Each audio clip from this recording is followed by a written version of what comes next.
This Tuesday marks the 40th anniversary of the National Guard shooting of 4 students at Kent State University in Ohio. The deadly event during an anti-war protest sparked chaos on campuses nationwide, and that's tonight's Sunday cover. Unanswered questions at a school that is finally coming to grips with its past. At Kent State University, this is hallowed ground.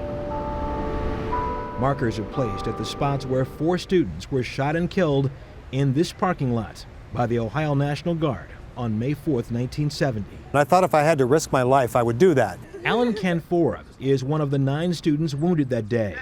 His defiance captured by student photographer John Philo moments before guardsmen pulled their triggers. I hid behind a tree and where a bullet pierced through my wrist. Those are some very dark memories I have. Ronald Snyder was there too.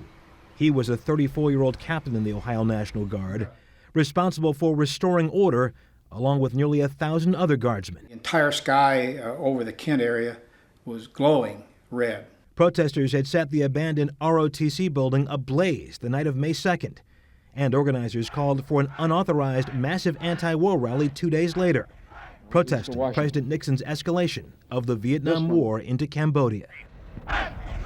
On May 4th, about 2,000 students gathered in the middle of campus near the Victory Bell. We were tear gassed.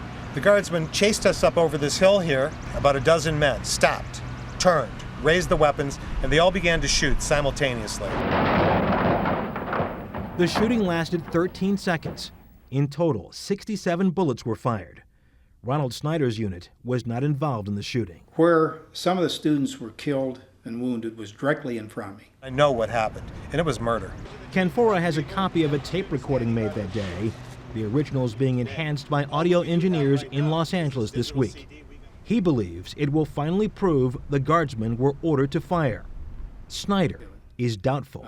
I know the officers involved. I can't ever believe that any one of those people would have given an order to fire. The shooting sparked nationwide protests, a movement captured by Neil Young's generational anthem, Ohio. 4 decades later, Kent State has changed. Daffodils for fallen soldiers in Vietnam now bloom.